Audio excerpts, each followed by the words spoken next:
telegram landed on a dreary Tuesday morning, brought by a boy who seemed too young to be employed, yet old enough to grasp the gravity of grim tidings. His bike wept October rain onto my porch as he extended the yellow envelope, his gaze already shying away from mine with the practiced avoidance of those bearing death. "William Strad?" he inquired, though the address had clearly been double-checked. I nodded, signed the slip, and watched him pedal off through the puddles before ripping open the seal. The message was succinct, typed in that impersonal Western Union font that lent every statement the air of a military communique. Barrett Strad, deceased, house yours, keys with caretaker. Come immediately. I reread it thrice, each time understanding it less.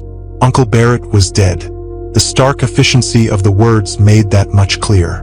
But the house, the old Stroud place, had been in the family for over a century. A sprawling Victorian mansion looming like a Gothic monument on the outskirts of Millbrook, a small town 3 hours north of Chicago. I hadn't spoken to Barrett in 15 years. Not since the acrimonious argument that had severed our already tenuous family ties. He had despised my father for marrying into the Stroud name instead of inheriting it. He resented my mother for what he termed her common blood, diluting the lineage. Above all, he had made it clear that I was an unwelcome reminder of everything he considered wrong with the modern generation of Strouds. So why leave me the house? The more I pondered it, the more uneasy I became. Barrett had been a man who meticulously catalogued every slight, nursed every grudge. Nothing he did lacked purpose, especially not something as momentous as bequeathing his beloved ancestral home to the nephew he had spent decades despising. I called in sick to work that afternoon, packed a single suitcase with enough clothes for a few days, and drove north through the deepening twilight. The highway snaked through farmland and forest, past small towns seemingly frozen in time since the 1950s. As the miles ticked by, childhood memories surfaced. Uncomfortable visits to the house where Barrett had made his disapproval known through icy stares and cutting remarks about my father's unsuitable influence on the family. The house materialized just after midnight, rising from the mist like something conjured from a nightmare. 3 stories of weathered brick and dark timber, adorned with turrets and gables that cast distorted shadows in my headlights. The iron gate stood ajar, which struck me as peculiar. Barrett had always been paranoid about security. I crept slowly up the gravel drive, my car's engine sounding unnaturally loud in the oppressive silence. I parked beside the front steps and paused for a moment, letting the engine tick as it cooled. The house towered over me, its windows dark, save for a single light in what I recalled as the kitchen.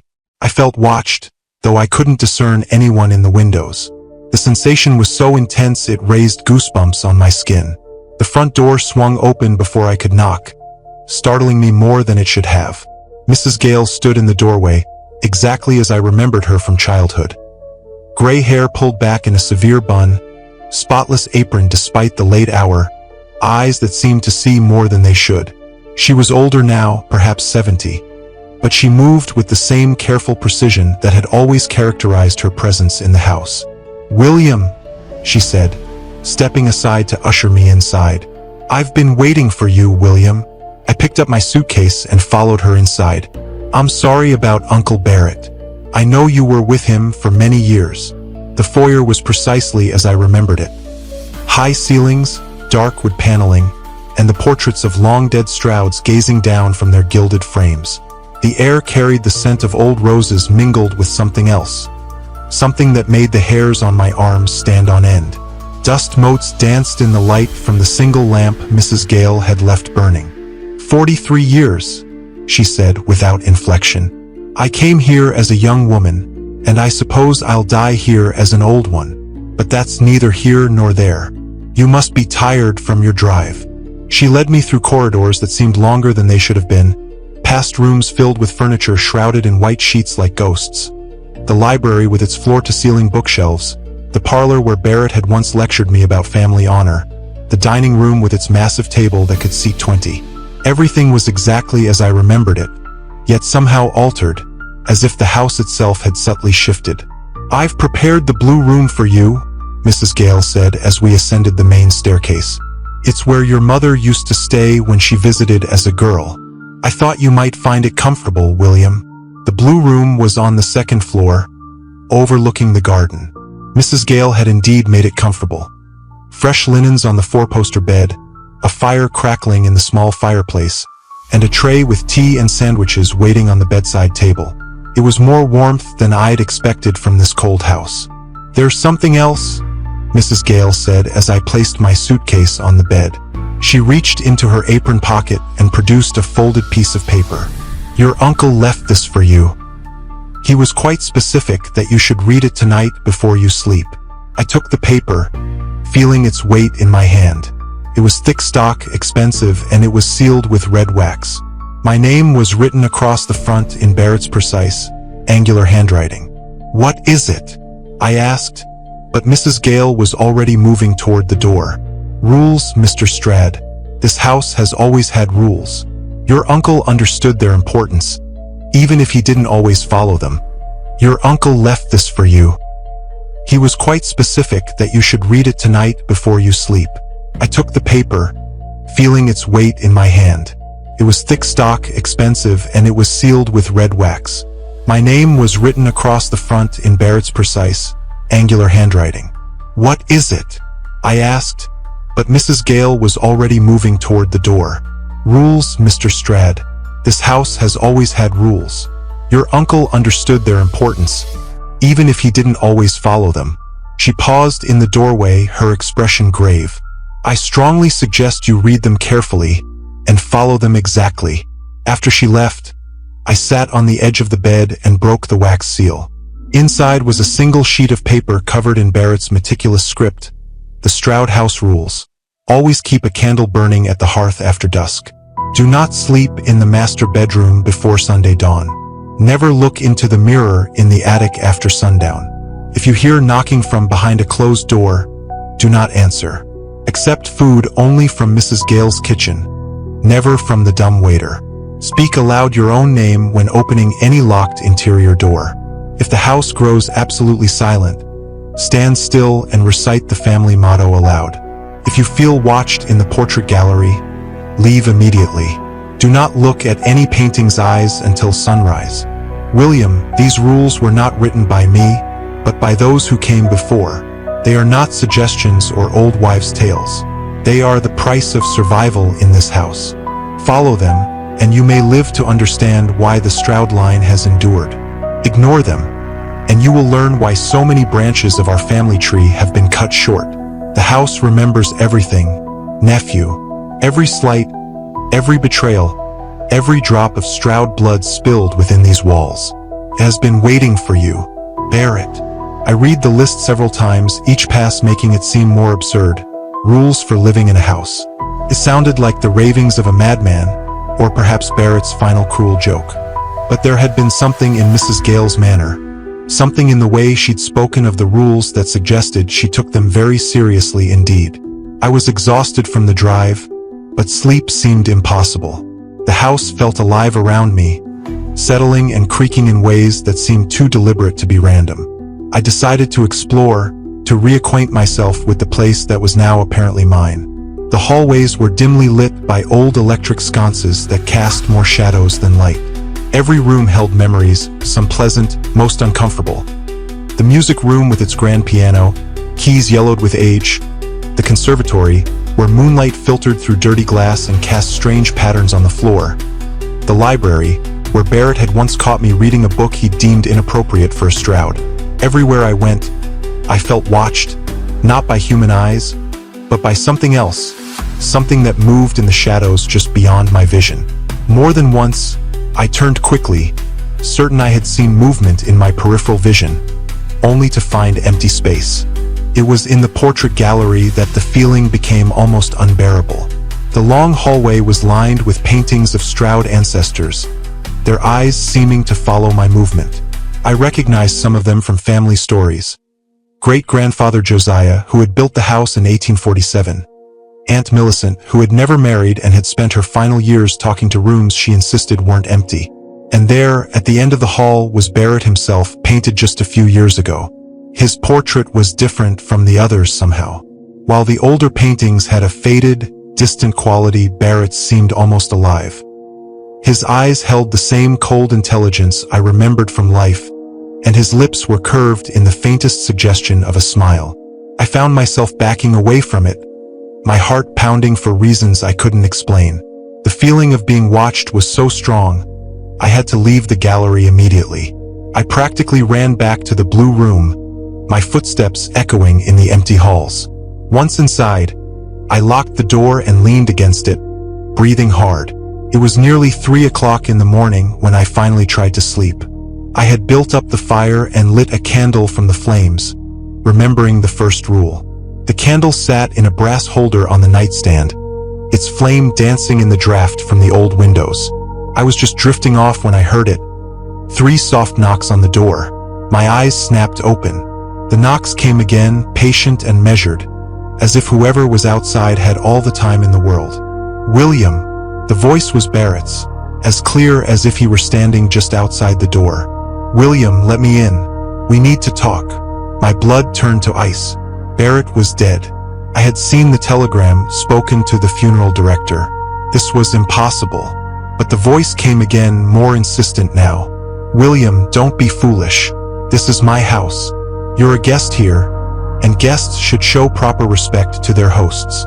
I sat up in bed, my heart hammering against my ribs. The candlelight flickered, casting wild shadows on the walls. The knocking continued, growing louder and more demanding. "Open the door, nephew. We have so much to discuss, so many family matters to settle." But I remembered Rule 4. If you hear knocking from behind a closed door, do not answer. Barrett's own words, written in his own hand. I pulled the covers up to my chin and waited, barely breathing. The knocking went on for what felt like hours, but was probably only minutes. Barrett's voice grew angry, then pleading, then angry again. He spoke of family obligations, of respect for elders, of the ungrateful younger generation. But I held my ground, clutching the rules like a lifeline. Finally, the sound stopped. The silence that followed was somehow worse than the knocking had been. A heavy, oppressive quiet that seemed to press against my ears like water. I waited, counting my heartbeats, until the grandfather clock in the hall chimed 4 times. Only then did I dare to move. I crept to the door and listened. Nothing. I turned the key as quietly as I could and opened the door just a crack. The hallway beyond was empty, illuminated solely by the weak moonlight that filtered through the towering windows. Whatever presence had been there was now gone. I passed the remainder of the night in the armchair by the fireplace, dozing in fits and starts as the candle dwindled to a stub. Every little noise made me start. The settling of the old house, the wind whistling in the eaves, the faraway hoot of an owl.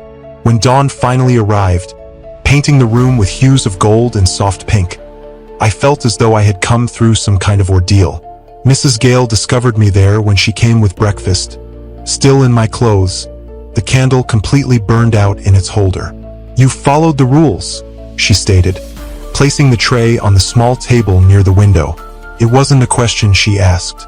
"I heard knocking," I said, my voice raspy. It sounded like Barrett. She nodded as if this was perfectly normal. "The house remembers its previous owners, Mr. Stroud. Sometimes it tries to call them back. But the rules exist for a reason. They've kept the Stroud line alive for over a century." I ate breakfast without thinking, my mind in turmoil. The eggs and toast could have been sawdust for all I tasted them. "Mrs. Gale," I finally said, "what really happened to Barrett? How did he die?" Her expression became distant and withdrawn. "He started breaking the rules. Mr. Stroud thought he was stronger than the house, thought he could control what lived here instead of simply coexisting with it." She looked me in the eye. "The house doesn't like being controlled." The morning passed uneventfully. I explored the house again, this time in the bright daylight, and it seemed almost ordinary. The portraits were merely paintings, the shadows just shadows. But I could still feel something watching, waiting, and I knew that when night fell again, the real test would begin. As I sat in the parlor that afternoon, reading through Barrett's papers, I began to understand that inheriting this house was not the unexpected gift I had first believed. It was a burden, a responsibility that came with a price I was only beginning to grasp. The rules sat folded in my pocket, Barrett's warning echoing in my mind. Whatever lived in this house, whatever force had claimed my uncle, it was still here, still hungry, still waiting. And I was beginning to suspect that I had been chosen for reasons that had nothing to do with family loyalty and everything to do with an older, darker purpose that I was only beginning to glimpse. The first week at the Stroud house settled into an uneasy rhythm, broken only by Mrs. Gale's reassuring presence and the growing certainty that the rules were not merely Barrett's final eccentricity. By the second Wednesday, I had developed a routine that felt both protective and imprisoning. Candles lit precisely at dusk, doors approached with the ritual of 3 knocks, mirrors avoided after sunset with the discipline of a monk. The house responded to my compliance with what I could only describe as grudging tolerance. The floorboards creaked less ominously, the shadows seemed less inclined to move on their own, and the portraits in the gallery maintained their painted stillness during my careful morning inspections. It was as if the mansion had decided to test my resolve gradually, like a predator determining whether its prey would run or fight. Mrs. Gale observed these changes with the satisfaction of a teacher watching a difficult student finally grasp a fundamental concept. Over breakfast each morning, she would study my face for signs of the previous night's trials, her gray eyes sharp with concern that she never voiced directly. "You're learning to listen," she said one morning, setting down a plate of perfectly prepared eggs and toast. "The house appreciates respect, even if it doesn't always show it." "What happens to people who don't learn to listen?" I asked, though I suspected I already knew the answer. Her expression grew darker. "They become part of the house's collection. Their voices join the whispers in the walls. Their memories become part of its endless hunger." I pushed my eggs around the plate, my appetite suddenly gone. "How many people has this house collected?" "More than you'd think. Fewer than it wants," she replied, pouring fresh coffee, the mundane act somehow reassuring. "Your Uncle Barrett lasted longer than most. 23 years he managed to keep the balance. But pride is a dangerous thing in a house like this." That afternoon, I decided to explore the house more systematically, armed with a newfound respect for its supernatural residents. The library drew me first. 3 walls of books stretching from floor to ceiling, their leather bindings cracked with age. I pulled down a volume of family genealogy, its pages brittle as autumn leaves. The Stroud family tree was more complex than I'd realized, with branches that seemed to terminate abruptly, names followed by question marks instead of death dates. Missing, disappeared, presumed dead, appeared with disturbing frequency. As I traced the family line, I noticed a pattern. Every generation seemed to lose at least one member to circumstances that were never fully explained. A loose page fell from the book as I closed it, fluttering to the floor like a dying moth. I bent to retrieve it and found myself reading Barrett's handwriting. "The house chooses its own, always has. Great-grandfather Josiah thought he was building a monument to Stroud prosperity. Instead, he created a trap that's been baiting our family for over a century. The entity that inhabits these walls feeds on our bloodline, our memories, our guilt. It's particularly fond of those who carry the burden of family disappointment. William will come. He has to. The will ensures it. He's perfect for what the house needs. Isolated, guilty over his failed marriage, desperate for a sense of belonging. The entity has been waiting for him specifically. I've seen it in the mirrors, heard it in the whispers. It knows his name, knows his weaknesses. I should warn him, should tell. I should warn him, should tell him to run, but I won't. 43 years I've fed this thing pieces of my soul, and I'm tired, so tired. If William takes my place, perhaps I can finally rest." The implications of those words crashed over me as the page trembled in my hands. Barrett hadn't bequeathed me the house out of some sudden surge of familial affection. He'd left it as bait, a meticulously crafted trap designed to deliver me to the supernatural force that had been tormenting him for decades. When I looked up, the library seemed subtly altered while I'd been engrossed in the journal. The bookcases appeared taller, the ceiling more distant. The shadows between the shelves had deepened into impenetrable darkness. and I could have sworn I heard the soft whisper of pages turning, even though I was alone in the room. Remembering Rule 6, I spoke my name aloud as I approached the locked cabinet in the corner. "William Strad," I said, my voice sounding strangely hollow in the transformed space. The lock clicked open at the sound of my voice, revealing shelves lined with leather-bound journals. I reached out and selected one at random, opening it to find entries in Barrett's younger handwriting, dating back to his first year in the house. Day 15. The knocking has started. Always at 3 a.m., always from the master bedroom. I've been sleeping in the guest room, but it's getting harder to ignore.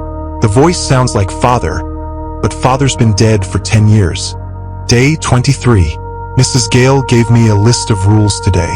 8 of them written in different hands. Some of the ink looks centuries old. She says they're not suggestions. Says the house has ways of enforcing them. Day 41. I broke Rule 3 last night. Looked in the attic mirror after sunset. Saw something that wasn't my reflection looking back. Smiled at me and I understood. We're not alone in this house. We never have been. Day 67. The entity spoke to me today, not through mimicry or whispers, but directly.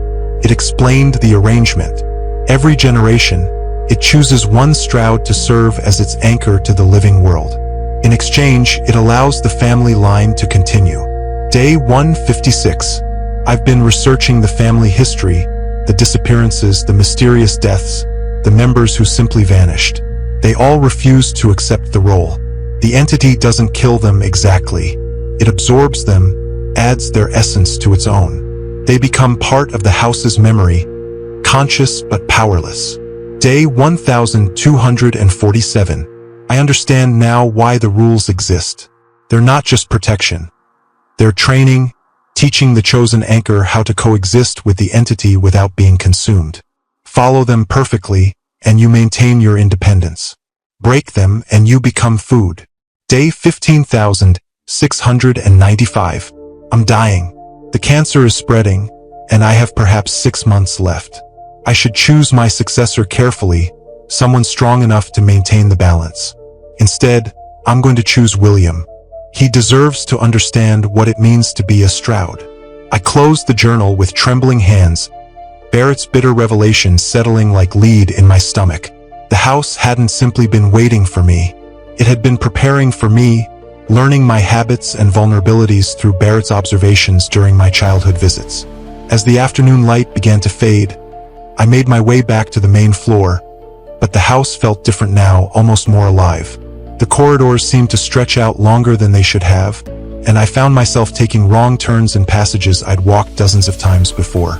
The portraits watched me with heightened intensity, their painted eyes following my movement with a predatory focus. I reached the hearth just as the last rays of sunlight disappeared from the windows. Remembering Rule 1, I lit the candle with matches from the mantelpiece, the flame casting dancing shadows that seemed to writhe with a life of their own. That simple act felt like a small victory against the encroaching darkness. Mrs. Gale found me there an hour later, sitting before the fire with Barrett's journal open in my lap. "You found his records," she said, settling into the chair opposite mine. "I wondered when you would. Why didn't you warn me?" I asked, though I already knew the answer. "Would you have believed me if I told you the truth? That this house contains an entity that feeds on Stroud blood, that your uncle spent decades as its willing prisoner, that you were chosen as his replacement?" She shook her head sadly. "You had to discover it yourself. You had to understand the weight of what you're facing." "I could leave," I said, though even as I spoke the words, I knew they were hollow. "Could you really? Where would you go? The house has your scent now, William. You've accepted its hospitality, followed its rules, acknowledged its authority. You belong to it now, just as Barrett did, just as his father did before him." I looked around the parlor, seeing it with new eyes. The furniture was arranged in patterns that seemed deliberately protective, the candles placed at specific intervals, the mirrors positioned to avoid certain angles. The entire house had been organized around the entity's presence, a delicate ecosystem designed to contain something that shouldn't exist. "What does it want from me?" I asked, the question hanging heavy in the air. The same thing it wanted from Barrett. Your life force, your memories, your connection to the living world. In exchange, it offers protection for the family line and power over the supernatural realm it inhabits. Mrs. Gale's expression was sympathetic but firm. You can resist it, follow the rules, and maintain your independence for decades as Barrett did. Or you can try to fight it and be consumed within weeks. What about you? How do you fit into this arrangement? I'm the keeper of the balance, she replied, her voice tinged with resignation. I've served 4 different anchors over the years, teaching them the rules, helping them understand their role. When they pass on, I remain to guide the next chosen one. She offered a sad smile. I'm as much a prisoner here as you are, William, but it's a comfortable prison, and the work has meaning. That night, I followed the rules with religious precision, yet the house tested my resolve more severely than before. Doors opened and closed without cause. Shadows moved independently of their light sources, and the temperature fluctuated wildly from room to room. I heard my name called from empty rooms, heard Uncle Barrett's voice offering explanations and justifications, heard the laughter of children who had been dead for decades. Through it all, I maintained my discipline. I did not answer the knocking, did not investigate the laughter, did not look into mirrors after sunset.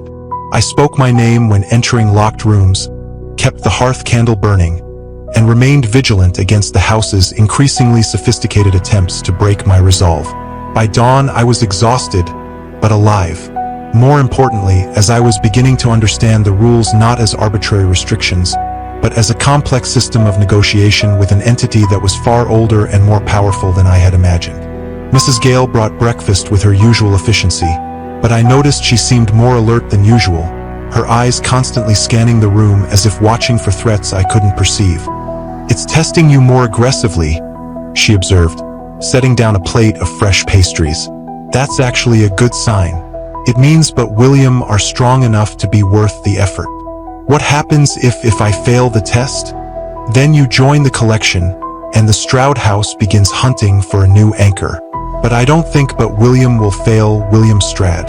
But William have something Barrett Stroud never had, the ability to adapt without losing yourself. That's what the house needs, and that's what will keep but William alive. As I ate breakfast, if I found myself studying the patterns in the wallpaper, the arrangement of the furniture, the way the morning light fell across the floor. Everything in the house had been carefully orchestrated to serve the entity's needs while maintaining the illusion of normal domestic life. Everywhere I was no longer just a Stroud who had inherited a house. Everywhere I was a prisoner who had been carefully selected for a role if I was only beginning to understand. The rules weren't just keeping but William alive. They were training but William to become something else entirely. The house watched and waited, patient as only the truly ancient can be. And if I began to understand that my real education in the art of supernatural survival was just beginning. Outside, storm clouds gathered on the horizon. And if I knew that tonight would bring new tests, new challenges, new opportunities to prove my worth to the entity that had claimed but William as its own. The third week began with an ominous stillness that set my nerves on edge. Even the morning birdsong seemed muted, as if the natural world sensed something approaching. Mrs. Gale moved through her routines with unusual tension, her eyes frequently drawn to the darkening horizon, where storm clouds gathered like an army preparing for battle. "Weather's turning," she said over breakfast, her voice carrying an undertone of dread I'd never heard before. "Bad storms always stir things up around here. The entity draws strength from electrical disturbances." If I had spent the previous evening exploring more of the house, driven by a growing need to understand my situation fully, the rules kept but William safe, but they also kept but William ignorant. If I needed answers, and if I suspected Barrett Stroud had left them somewhere in this labyrinth of rooms and corridors, it was while searching the library's back corners that if I discovered the hidden door. A section of bookshelf swung inward when if I pulled on a particular volume of family genealogy, revealing a cramped study I'd never known existed. The air inside was stale and thick with the scent of old paper and something else. Something that made my skin crawl. The room was Barrett Stroud's private sanctuary, filled with decades of obsessive research. Charts covered the walls, tracking family bloodlines with the precision of a scientist studying genetics. Newspaper clippings documented mysterious disappearances stretching back generations. And there, in the center of it all, sat a heavy oak desk covered with journals and letters, all bearing my name. If I approached the desk with growing unease, the topmost journal had William's Psychological Assessment, written across its cover in Uncle Barrett's precise handwriting. My hands trembled as if I opened it, but nothing could have prepared but William for what if I found inside. Subject: William Strad. Assessment period: 15 years. Conclusion: ideal candidate for succession. Psychological assessment profile. Subject demonstrates classic markers of abandonment trauma following parental divorce. Exhibits strong need for family connection and belonging, making him susceptible to manipulation through appeals to family loyalty. Recent marriage failure has increased isolation and desperation. Behavioral patterns. Responds positively to authority figures who offer guidance and structure. Shows tendency towards self-sacrifice when presented with moral dilemmas. Will likely accept restrictive conditions if framed as necessary for survival or protection of others. Recommendation. Subject is psychologically prepared for transition to anchor role. Estimated compliance period: 20 to 25 years before complete integration with entity. If I read the psychological assessment 3 times, each pass making but William feel sicker. Barrett Stroud had been studying but William for years, cataloging my weaknesses like a hunter learning his prey's habits. Every childhood visit, every family gathering, every moment of vulnerability, all of it had been data for his grand experiment. Thunder rumbled in the distance, and if I realized the storm was closer than I'd thought. The house seemed to respond to the approaching weather, its old bones creaking and settling with increased frequency. Shadows moved in my peripheral vision, and the temperature dropped several degrees. If I gathered Barrett Stroud's journals and retreated to the parlor, where Mrs. Gale was tending the fire. She looked up as if I entered, her expression growing grave when she saw what if I carried. "You found his private study," she said. It wasn't a question. "Why didn't you tell but William?" If I asked, setting the journals on the side table. "You knew what he was doing, knew why he really left. Why didn't you tell me this place?" Mrs. Gale remained quiet for a long moment, her weathered hands folded serenely in her lap. "Because you needed to discover it yourself. Needed to truly grasp the depth of his betrayal before you could genuinely fight back." "Fight back?" I offered a bitter laugh. "I'm exactly where he wanted me. Isolated, vulnerable, dependent on a set of rules I don't even understand." "Are you, though?" she asked, her eyes meeting mine directly. "Or are you perhaps something he didn't anticipate? Someone who learns and adapts instead of simply breaking?" Outside, the wind intensified, rattling the windows fiercely in their frames. The storm was approaching rapidly, carrying with it the kind of electrical charge that made the very air feel alive and buzzing. Mrs. Gale rose to her feet and began lighting additional candles, strategically placing them at various points around the room. "The entity thrives on chaos," she explained as she worked with purpose. "Storms feed its power, embolden it, but they also render it vulnerable in ways it doesn't fully comprehend." "What exactly do you mean?" She turned to face me, her expression now serious and resolute. "The rules aren't just for protection, William. They're also binding spells, ancient magic that keeps the entity contained within certain limits. Each rule corresponds to a different aspect of its very nature." As if summoned by her pronouncements, the lights flickered violently and then died completely, plunging us into the dancing shadows cast by the flickering candlelight. The storm had arrived with an almost supernatural speed, and I could physically feel the house responding to its ominous presence. "Rule 1, Mrs. Gale continued, her voice dropping to a mere whisper. "The candle flame. Light reveals truth, and the entity is fundamentally built on deception and lies. That's precisely why it fears the fire so intensely." Thunder crashed directly overhead, so deafeningly loud it seemed to shake the very foundations of the house. The candle flames wavered precariously but somehow held steady, their light creating a protective circle around us. Rule 2, the master bedroom. That's where Barrett died, where his final binding to the entity was irrevocably completed.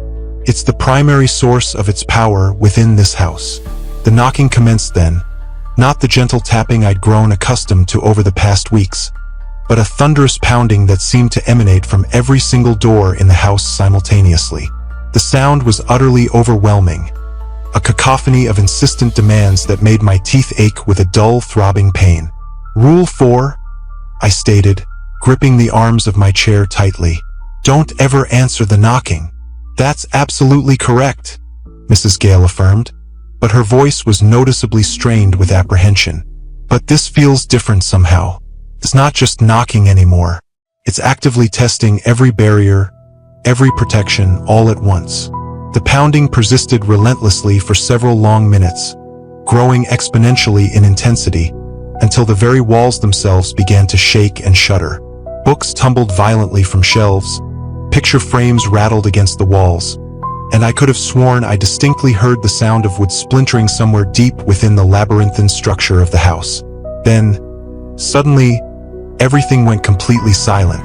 The utter absence of sound was so complete that it felt like a tangible physical presence pressing relentlessly against my eardrums and making my heart race uncontrollably.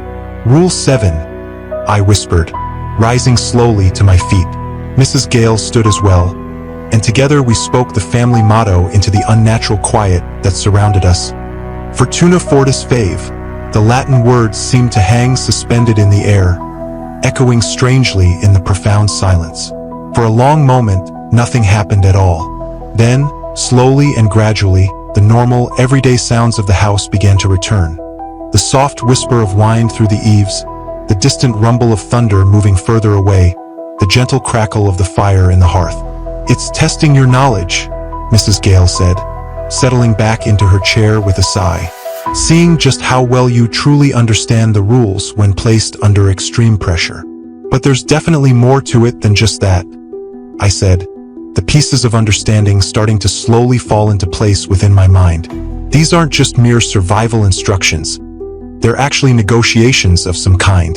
Mrs. Gale smiled genuinely for the first time since the storm had begun. Now you're finally starting to understand the true nature of things. The entity isn't all-powerful, William. It's bound by the very same rules that protect you from it. And if you understand those rules well enough, you can effectively turn them against it. She nodded slowly. Barrett never quite figured that out. He was far too afraid, too singularly focused on mere survival and self-preservation. But you have the distinct potential to be something far more. The storm raged on relentlessly throughout the night, and with it came a systematic and calculated assault on every single rule I'd learned so far. The entity manifested itself in a multitude of different forms. Barrett's disembodied voice calling out from the master bedroom, the eerie sound of children's laughter echoing from the dark recesses of the attic, shadows moving independently of their corresponding light sources. Each and every manifestation was a deliberate test, a challenge to my understanding of the rules and my unwavering will to follow them without fail. But I was finally beginning to see the underlying pattern. The entity wasn't simply trying to break me down. It was actively trying to teach me something important. Each and every violation of the rules showed me their true purpose, their profound connection to the deeper forces that were at work within the house. When I distinctly heard knocking coming from the master bedroom, I understood that Rule 2 wasn't just about avoiding a dangerous room. It was fundamentally about refusing to acknowledge the entity's false claim to be Barrett's rightful legacy. When shadows moved independently in the candlelight, I saw that Rule 1 wasn't just about maintaining illumination in the darkness. It was about resolutely holding fast to truth in the face of overwhelming deception. By dawn, I was exhausted both physically and mentally, but also strangely exhilarated. The storm had finally passed, leaving behind a world washed clean and incredibly bright. Mrs. Gale brought breakfast with her usual efficiency and quiet competence, but I could clearly see the unmistakable relief reflected in her eyes. "You did exceptionally well," she said, setting down a plate laden with eggs and toast. "Far better than Barrett ever did during his first storm, I can assure you." I'm finally starting to understand things, I said, pouring coffee from the pot she'd brought. The rules aren't a prison designed to contain me. They're a language, a way of communicating with something that operates by a completely different set of logical principles. Exactly, she said, settling across from me at the table. And if you master that complex language, you can do far more than just survive within these walls. You can actually control the situation. I spent the remainder of the morning meticulously reading through more of Barrett's journals, this time with a completely new perspective. His early entries showed a man utterly consumed by fear, blindly following the rules out of sheer desperation rather than any real understanding. But his later writings revealed a gradual and dawning realization that he held far more power than he'd initially believed possible. Day 3847. I've been thinking about the rules in a fundamentally different way lately. They're not just restrictions and limitations. They're More of Barrett's journals, this time with a completely new perspective. His early entries showed a man utterly consumed by fear, blindly following the rules out of sheer desperation rather than any real understanding. But his later writings revealed a gradual and dawning realization that he held far more power than he'd initially believed possible. Day 3847. I've been thinking about the rules in a fundamentally different way lately. They're not just restrictions and limitations. They're components of a larger system, I realized, each serving a function like gears in a machine. If I could just grasp the machine's purpose. Day 4156. The entity needs an anchor, someone to tie it to the physical world. But the anchor isn't just a victim, they're a partner. The rules define the terms of that partnership. Day 4523. I could end this. I understand enough now to break the binding entirely, but that would mean releasing the entity completely, letting it roam free in the world. The risk is too great. Day 5891. Perhaps the next anchor will be braver than I am. Perhaps they'll find a way to destroy the entity entirely. I've left them everything they need to know. Closing the journal, a new understanding dawned. Uncle Barrett hadn't just left me a trap. He'd left me a weapon. The question now was whether I had the courage to wield it. As I sat in the sun-warmed parlor, surrounded by the tangible evidence of Barrett Stroud's lifelong struggle, I made my decision. I would not spend decades as the entity's prisoner, slowly draining away until nothing remained but whispers and regret. I would master the rules, comprehend the binding, and discover a way to end the cycle once and for all. The entity had chosen me, William Strad, as its anchor, but it had made one crucial mistake. It had given me the tools to destroy it. The inheritance was both curse and opportunity. Tomorrow, as I would begin preparing for the final confrontation. Tonight, as I would rest and plan, knowing that the real test was yet to come. The Stroud house watched and waited, patient as always. But for the first time since my arrival, as I felt like I was the one in control of my destiny. The storm had passed, but the war was just beginning. The fourth week dawned with deceptive calm, but I could feel the tension building like pressure before an explosion. Mrs. Gale moved through the house with the efficiency of someone preparing for battle, checking locks, lighting candles, and arranging protective herbs and patterns everywhere. I was beginning to understand. The entity had tested me, found me wanting in some ways but stronger in others. Now came the final examination. Today is Sunday, Mrs. Gale said over breakfast, her voice carrying weight beyond the simple statement. The master bedroom will be accessible after dawn. That's where this will end, but William, one way or another. I had spent the night studying Barrett Stroud's final journals, piecing together the ritual he had discovered but never dared to attempt. The rules weren't just protective barriers. They were components of a binding spell that had kept the entity contained for over a century.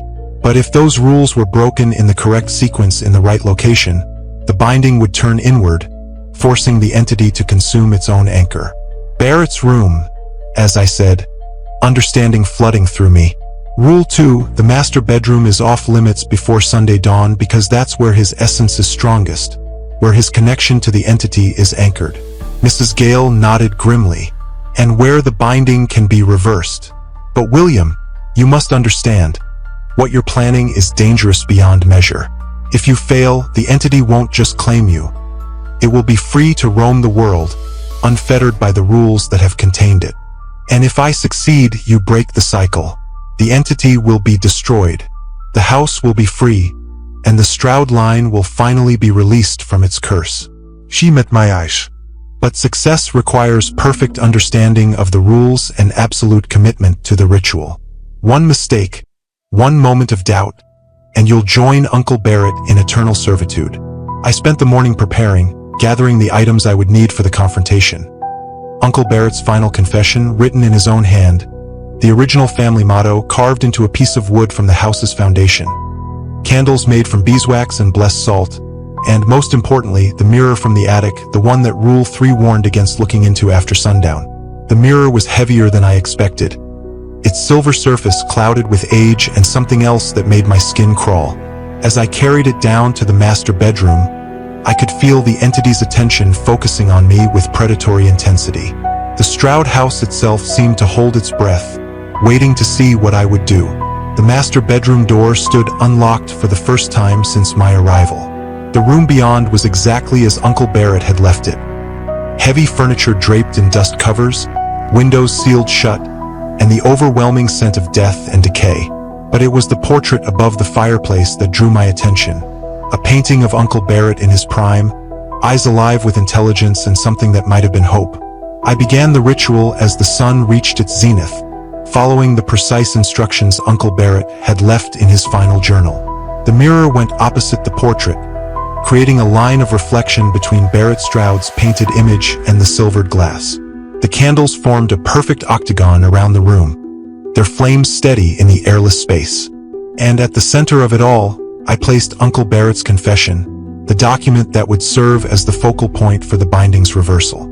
"I speak the name of William Stroud," I said, my voice echoing strangely in the sealed room. "I claim this space by right of blood and inheritance.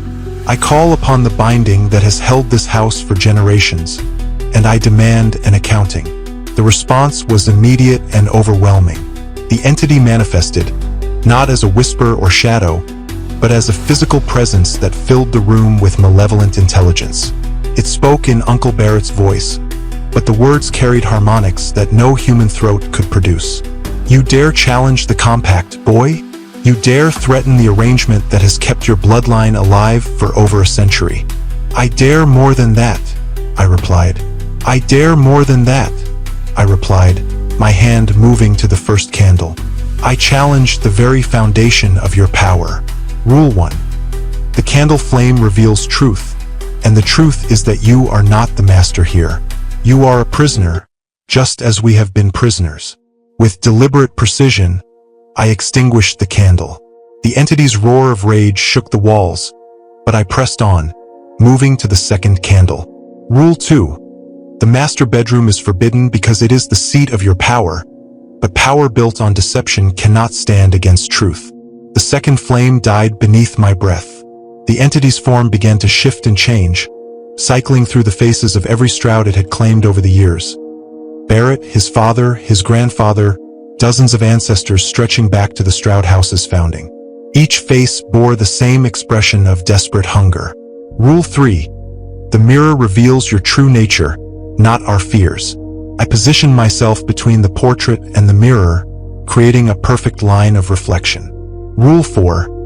We need not answer your demands, for you have no true authority over us.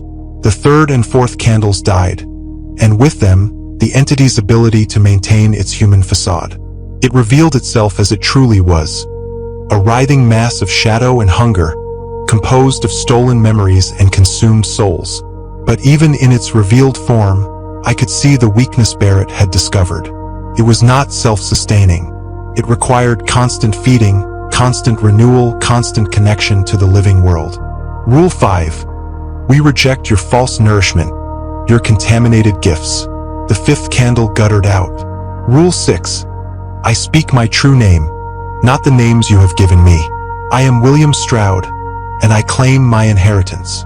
The entity's attacks became desperate now, lashing out with psychic force that made my nose bleed and my vision blur. But I held my ground, protected by the ritual circle and my own growing understanding of the forces at play. Rule 7. When you demand silence, we speak our truth. Fortuna fortis fave. Fortune favors the bold. The seventh candle died, and with it, the entity's ability to manipulate reality within the room. Only one candle remained, its flame dancing wildly in the supernatural chaos.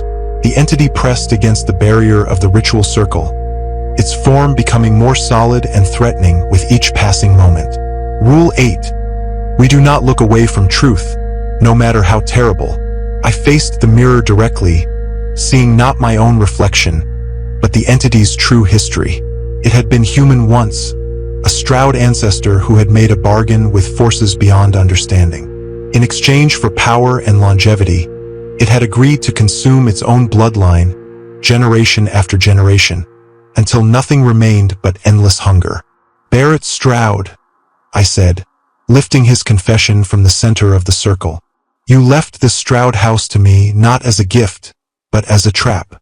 You orchestrated my isolation, my vulnerability, my desperate need for belonging. You planned to feed me to this thing you had nurtured for decades. The entity's form shuddered, and for a moment, I saw Barrett's face emerge from the writhing shadows. His expression was one of terrible regret. But you made one crucial error, I continued, my voice growing stronger. You assumed I would break as you broke. You assumed I would accept the role of victim as you did. Instead, you gave me the tools to destroy you both.